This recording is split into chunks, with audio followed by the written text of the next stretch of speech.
If you sell to people that have money, they're typically not going to be super nitpicky on price or delivery. They want to work with people that are the best in the industry, right? How can we leverage that operating capital that they just infused and increase the enterprise value of the portfolio asset? That's what we do through people acquisition. What are maybe some ideas that you have to make sure that everyone is excited to show up to work, really wants to continue to be part of the team? How do you drive that in your business? The best recruiters have the highest fees. If you're going out and looking for a divorce attorney, the best might be $1,200 an hour. You're not just going to hire the guy that's willing to charge $350.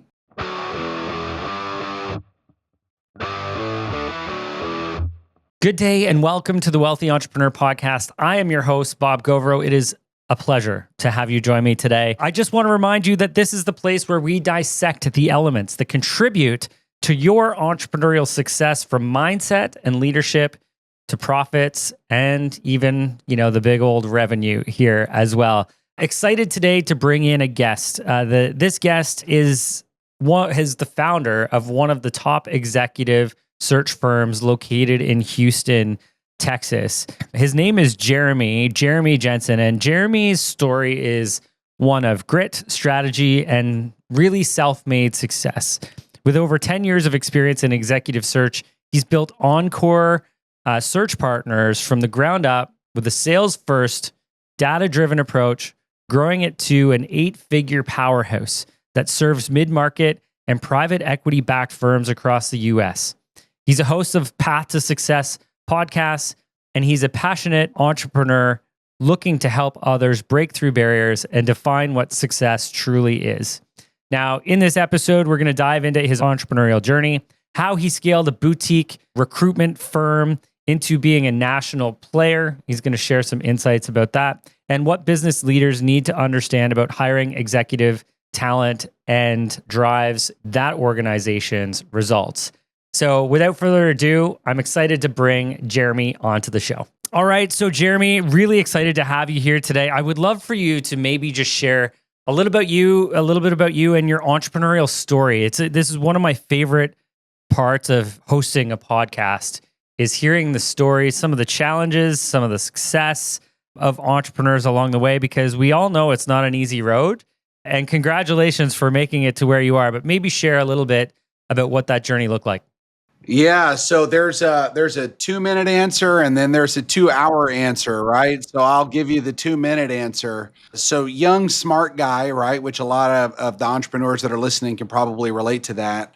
I made straight A's in school, didn't really have to work hard in order to do it. Then when I got to college, I realized, man, you actually have to show up to class and you have to listen and you have to absorb. This is long before ChatGPT, right? Or AI note taking. And so I didn't graduate with my bachelor's degree. And so here I was, 23 years old, working in corporate America, making 75 grand a year back in, 2008. And I was doing really well for a young guy, but I was engaged to a petroleum engineer that was making 6 figures. And I was like, man, I need to become successful, right? And so I started my first company actually way back in 2010. It was called Market Share Solutions. It was an email marketing and lead generation business. And I grew that company to about 300,000 in revenue. And I kind of couldn't scale past that, right? It was a good one-man show. But I took a look at my client base in 2012, and I was like, man, half my clients are staffing and recruiting companies.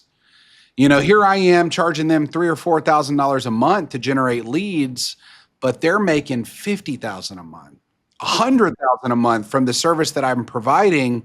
And so that's whenever I said, hey, I'm going to start a recruiting company. And so best decision of my entire career. Started a recruiting company, hired my first recruiter in January of 2013. Fast forward to 2025, we have 40 employees. We're the largest privately held executive search firm here in Houston, and there's no signs of us slowing down, even into the headwinds of AI. Yeah, exactly, right? And it has to be part of the conversation, and we know it has to be part of the conversation. So that's fantastic. So tell me a little bit more about the firm that you have created. So I know you've got a large number of employees. I can relate to that. Growing through hiring, not obviously you've got the talent to find the people, but building the team up and setting them up for success internally is a different animal altogether. Maybe just share with me a little bit about the success that you've had with your business. Yeah, great question. So, my background whenever I started was in lead generation, right? And so I've always kind of embraced that as my core focus as an individual contributor, not just the CEO. So if I can focus on keeping the top of the funnel full, then sales solves all problems, right? Sales can solve high turnover, low profit margins, and so, I've been really, really core focused on business development and marketing over the last 12 years. And so, when you say what differentiates us or how have I built the company, it's really been separating three roles that are common in my industry, right? So you've got the business developer, the rainmaker, the guy that brings in the logo, right? So think about Wells Fargo retaining us for a senior VP search in Chicago, right? And so the company stays focused on bringing in that client. Then you've got the account executive, right? The guy that's got 5 years, 7 years, 10 years of deal making experience. He understands technically the job in which we recruit on, right? And so he's the advisor to the client, right? He's the confidant to the candidate.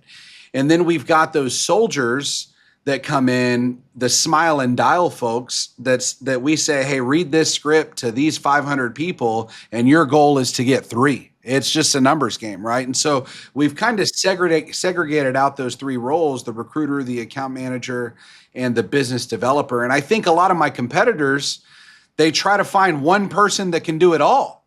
And it's like, that's a recipe for disaster, because if one person can do all 3 facets, then shit, they're going to go out and start their own company, right? And I think when you look at public accounting, it's the same thing, right? Everybody wants the partner that's got a $3 million book of business, but it's like, golly, like I'd rather have a lead generation system that brings the clients like Jeremy Jenson in the door that need tax planning and strategy, have some associates do the work, and then a technically strong tax manager that understands blocking and tackling, managing the relationship, right? Then you don't need to give equity. Then you don't have a flight risk of these enterprise level people leaving with half of your clients, right? And so we've built it more as a corporation and a little bit less as a partnership. Gotcha. And so thinking of who your clientele are, who is it that you're focusing on specifically? Like, what's your niche as you're building this recruitment firm?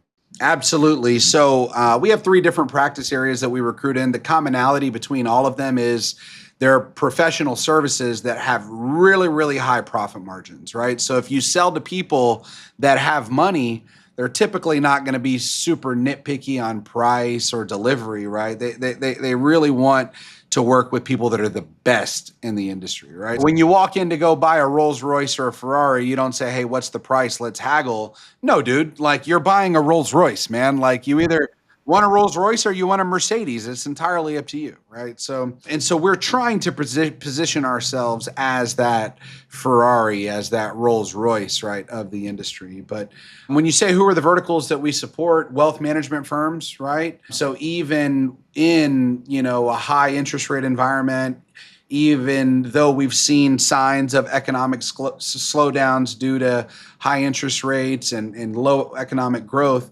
the capital markets are doing very, very well, right? And so wealth management firms are continuing to poach high-level producers from their competitors, and they're motivated to invest in mid-level talent that's going to help service their existing clients. That way the partners can go out there and bring in new business, right? And so that's our core focus. That's probably about 70% of our revenue is the wealth management industry, right? Then we have a legal recruiting practice where we recruit for law firms, right? Senior level associates and partner level attorneys that have portable books of business. And then our largest growing practice area is going to be private equity and venture capital. So aligning ourselves with the operating partners at those firms whenever they infuse $50 million in growth capital into whatever the business is, a healthcare technology company, an industrial service company, right? A plastics manufacturer. How can we leverage that operating capital that they just infused and increase the enterprise value of the portfolio asset? That's what we do through people acquisition. And private equity, I end up having a bunch of different conversations with private equity. They're an exciting space. you can't help their little bit of run and gun, and they've got the resources to invest and to make things great. So what a fantastic fit for you. I want to actually just touch on one thing for anybody who's listening as our business owners. I remember early on in my career, I would get so frustrated when I would have a recruiter reach out to some of my team members and offer them roles at a different organization. And at first I used to be angry and I was like, I can't believe that this is actually a thing that happens. And then as I matured as a business leader and owner, you have to realize that this is going to happen. So Jeremy and his team, this is exactly what they're doing is they're looking for top quality people. And if you've built these top quality people, congratulations. But the second part of having your top quality people is to make sure that they aren't interested in Jeremy calling them. Right. And so this is our responsibility as a leader. And then we hire Jeremy to go do the exact same thing to other people. Right. And, our job is to make sure that if people are calling to try and recruit because they have a better offer, what is it that we as business owners can do to make sure that, our team isn't interested in that? I don't know, Jeremy, I know you talked about building a high quality team yourself. Any thoughts on that? Any ideas of how you would do that so that any other recruitment firms aren't poaching your high quality recruitment talent on your team? Yeah, absolutely. Again, I'll give the short answer, right? Because I think you can have a whole podcast just dedicated to that information, right? But, obviously you want to treat your people fairly, right? It doesn't mean you need to pay the highest salary in the industry. It doesn't need to mean that you need to promote them after 3 months of employment, right? But, as long as you compensate them fairly, and you illustrate a clear path for advancement and whatever they want to pursue, right? Some people want more responsibility. Some people want to diversify their skills, right? Some people want public recognition, right? Some people want strong variable compensation, right? And so as long as you're aligned with attracting the right people that are motivated by what your unique selling point is, right? Then there's going to be some organic stickiness there, right? So like we at Encore Search Partners, we don't like to hire people from our competitors. It sounds ridiculous because we specialize in helping companies steal from their competitors. But, let's hire people that have strong character, integrity, work ethic, grit, resilience, right? Competitive drive, focus, discipline, gratitude, right? Let's hire the core value fits. We've already invested in best in class systems and technology, right? And then we just have a very disciplined effort to get people up to speed on those systems and technology. And then because we invested in their professional growth, because we invested in their personal growth, that breeds an element of loyalty and stickiness with the firm. And once we identify who those A player rock stars are, right? Because it ends up being about 20% of your workforce in any organization. You have to provide a clear path for upward mobility for those individuals. And sometimes that means creating positions that have never even existed before. You're preaching my language, my friend. So we, at this point, we're just shy of 200 employees in our firm. And I could count almost every single month. It seems like we have a new role that's sort of created out of opportunities that just continue to arise. But showing and demonstrating that people have opportunities to move into these new unique roles with opportunity it's fun, right? And I want to recognize too, I see that you guys have been recognized 6 times as the best place to work, which is not easy, right? And I think we've been on the best place to work list for, I think, 3 years. And between the 100 and 1,000 team members, we're top 20 in the country, which was pretty cool. I didn't know that was a thing, but it's so important. Like if you want to continue to drive the retention of your top people, that you are getting recognized for this type of culture. Is there anything else, from a recruitment side for your team? You mentioned that you're specifically looking for the values fit, and as a lead gen background as well for you, do you find that when you do your recruitment, obviously away from stealing from other people, is this really a true marketing campaign as you go from start to finish? Like, what does that look like for you guys as you're trying to attract that talent? Yeah, absolutely. Right. So I think that it was very different during stages of evolution of the organization. Right. So you think, okay, 0 to 5 million in revenue, we were kind of just hiring our friends and family, right? People we trusted, people that respected me, people that said, "Oh, Jeremy's smart. He's good at what he does. I just want to learn from him and I'll do what he says," right? And then to get from that 5, to 10 million, we did a good job of tapping our network, right? Asking for referrals, getting, hiring people that were our social media followers and things of that nature, right? And so then when you get from, this year, we'll probably finish year around 14 or 14 and a half million in revenue. It's a completely different strategy that we've got for talent acquisition, right? Maybe like the people that we hired 3 years ago maybe wouldn't even make it through, today based on personality assessments and aptitude testing and things of that nature, right? And so what we've done is taken a fully integrated marketing approach, right? Focus on creating organic, high quality professional content that's extremely diverse, right?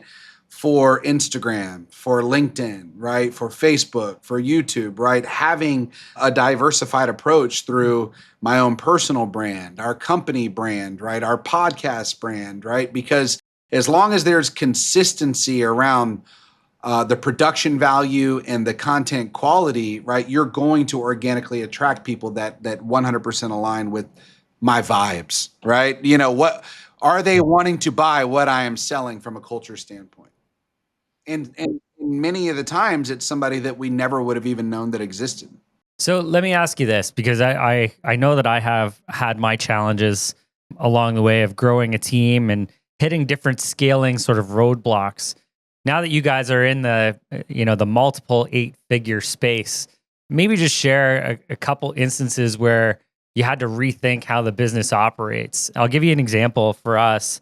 When we hit about 55 people, we had to relook at our accountability system or lack thereof.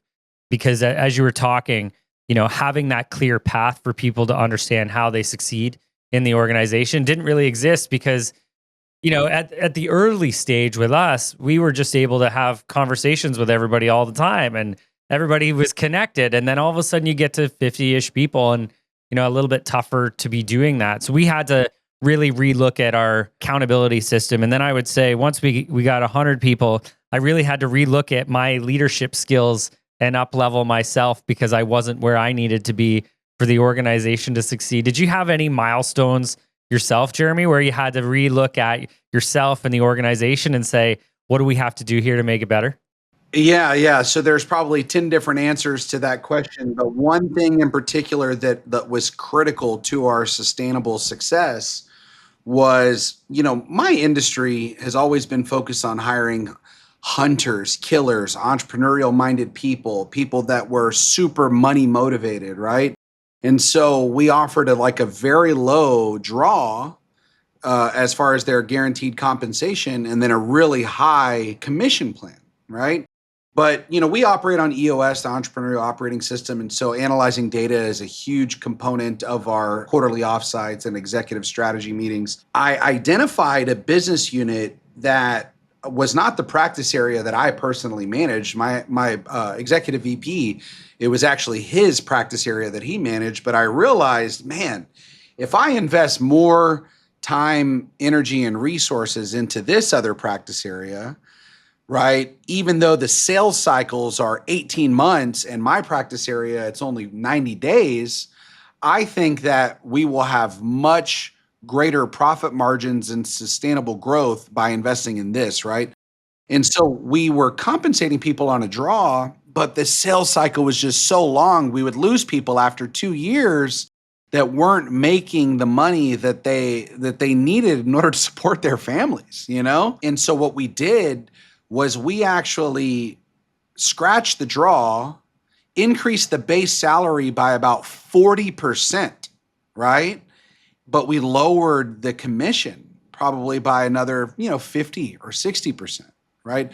So having the discipline to say, hey, look, in order to reduce turnover, right, we've got to increase our fixed expenses and overhead, right? Decrease our variable and just have trust and faith that fast forward 36 months, it would all even out.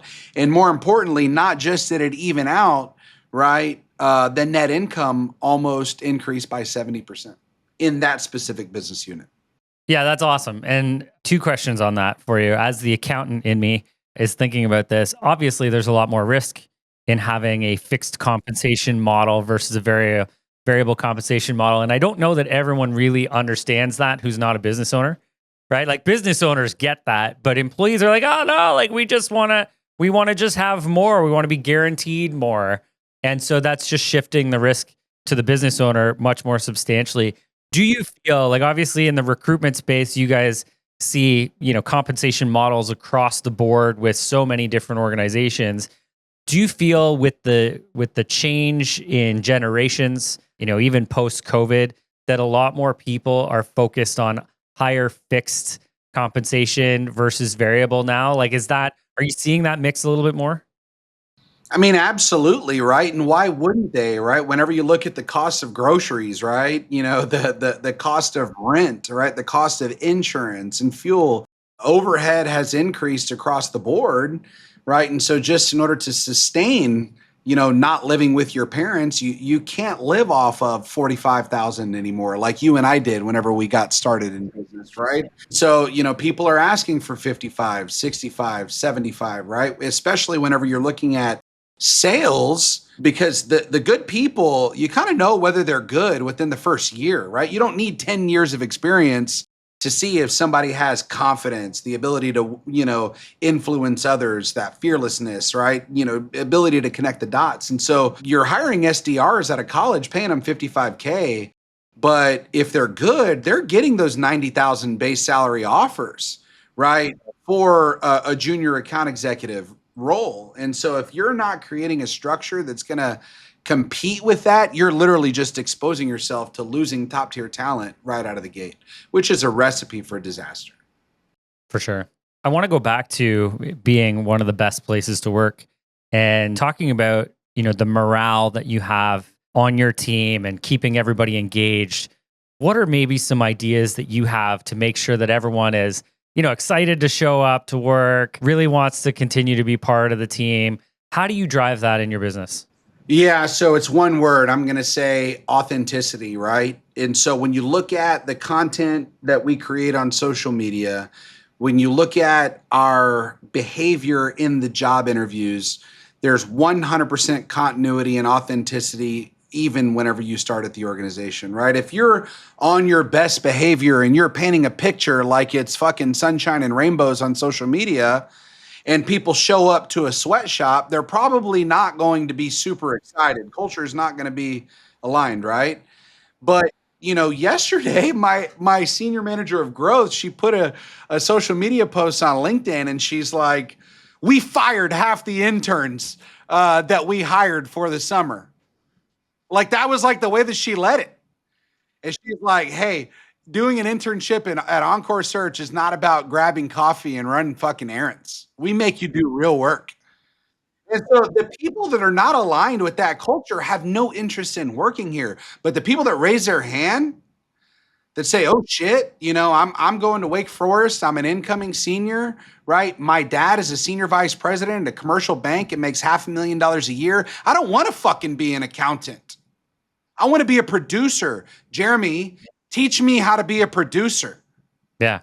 That guy wants to work at Encore Search Partners. Yeah. I love that. And two, it's interesting if you build an organization where you tolerate mediocrity across the board, that's what you're going to get. The high performers don't like to work with people who are mediocre at their job. You will lose them because they don't want to work with people who are just okay. They want to work and be part of something that's remarkable. And, I've definitely seen that as a takeaway across all spaces, right? You've got to, if you accept that people will just ride on the coattails of others, then you'll see that morale drop. You'll see your high performers sort of tank in what they're able to do, because what's in it for them to continue to be that high performer, right? So completely agree, and good point. I can feel your passion on that too, right? And which I like, because I feel like a lot of people don't get excited about that the way that they should, and it's true. Like we're trying to create I remember when I first started, so I was similar, Jeremy, in 2008. And I remember when I first started, I wanted to create an organization that I wanted to be part of, right? I wanted to build a business that I wanted to show up every day and be part of and perform at my best. And I refused to ever go down the path of mediocrity because I don't want to be part of that. So if I don't want to be part of that, who else would want to be part of that, right? So love it. I get it. Let me ask you this. I want to get some of your advice on what it's really looking like in the recruitment space right now. And specifically, I have a few questions for you around, mishires. What is the true cost of having a mishire in your organization? We're kind of leading into that right now, but it's not just the salary. What else is included in that? Yeah, I mean, what I can say is we mishire also, right? We're the plumber with the leaky faucet, right? So don't get me wrong, and I think that the way that you can mitigate risk with mishires is pull the plug very early on, and I think that that's what so many employers are missing is we want to see the best in people, right? And we want to give them a shot, and we want to be mindful of their feelings and emotions. But at the end of the day, if you know that somebody doesn't have the right attention to detail, right? If they don't have the right communication skills or professional etiquette, right? Business acumen, technical acumen, there's nothing wrong with shaking their hand within the first or second week and saying, "Hey man, we missed on this. I apologize. We're not going to set you up for success. We feel like we need to let you loose so you can go find something else that's a better fit for your skills and experience," right? And so I don't necessarily think that mishires are a bad thing, right? And maybe I got that way of thinking whenever I was a single guy post divorce in 2019. You know, it's okay if you go on 2 or 3 dates with a girl that you were optimistic about, and once you realize the red flags, hey, bro, like, there's no reason it needs to turn into a 9-month relationship. Sure. Mishire. Yeah. You know?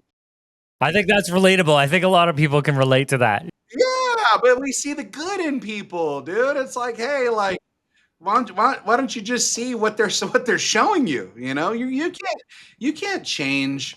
That they're walking into the office 11 minutes late, 3 days in a row, and sometimes that's all that it takes to say, hey, you're not aligned with the company culture that at Encore Search Partners. And when you have the discipline to let people go that are not 100% aligned with every single core value, it breeds trust with the colleagues. It breeds respect from the colleagues, right? And I think that that's what creates a positive culture. Excellent. Love that. Let's talk about organizations. Like, obviously you're growing fairly rapidly. We're growing fairly rapidly. When people are growing their business and they're looking at recruiting and bringing in top talent, how often do you see that people are under investing in recruitment, just trying to do it the quick, easy way? And what does that cost look like for the long haul? Yeah, great question. And so I'm not going to be selfish and say that you need to pay a recruiting fee for every single person that you hire in the organization, right? But what I can say is if you are an organization that has revenue producers, then the recruitment fee that you paid is not necessarily an expense, it's an investment. And as long as I mean, you're in accounting and finance, right? You understand how to calculate return on investment. If you need a tax manager and you bill her out at 525 an hour and she bills out 1,400 hours a year, that 800,000 in revenue, what is the difference in paying me $40,000 recruiting fee? Right. To make sure it's the right person.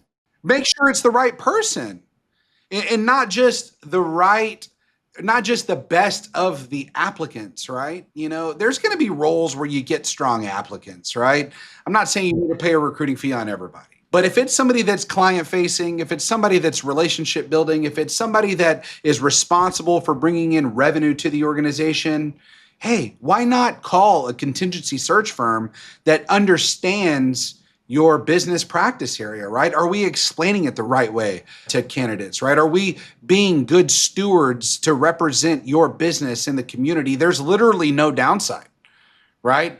In a perfect world, we bring you 4 candidates. You say, dang, Jeremy, all 4 of them are great. We only had one roster spot. We'll hire that one, but shoot, we're going to create another position for Joey, right? That's how we make our money as recruiters, right? Is 100% being aligned with our clients' mission, vision, values, and go-to market strategy, and finding people that fit that are going to create long-term revenue value for your organization. That's why we specialize in wealth advisors, right? Attorneys, private equity, venture capital, investment banks, commercial banks, right? Insurance producers, right? People that can bring in revenue for the organization, because our recruiting fee is no longer viewed as an expense. It's an investment in growth. So let me ask you this, because, and all great.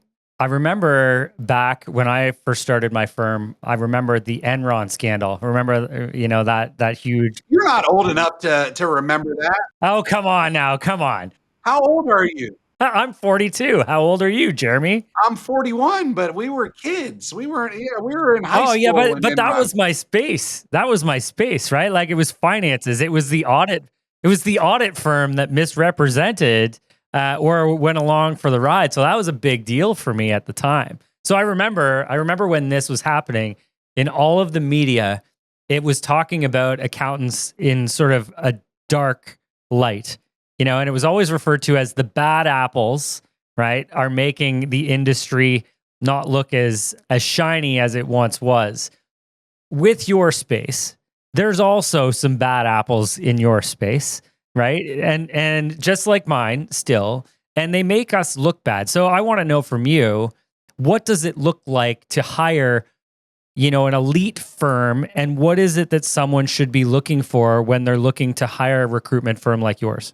Yeah. So when you're evaluating a search firm, you want to hire someone that really understands your industry, right? Not just the smooth talking car salesman that say, hey, I'll do it for lower fee, right? Because the best recruiters have the highest fees, right? I mean, if you're going out and looking for a divorce attorney, right, the best might be $1,200 an hour. You're not just going to hire the guy that's willing to charge $350. And so I think that I would really encourage companies to do their research and hire the best, right? And one way that you can showcase whether or not you're the best is results, right? How many placements have you made in my industry, right? Are you continuing to have revenue growth? What's your proven business development strategy, right? Do you have a system in order to go out there and evaluate strong talent, right?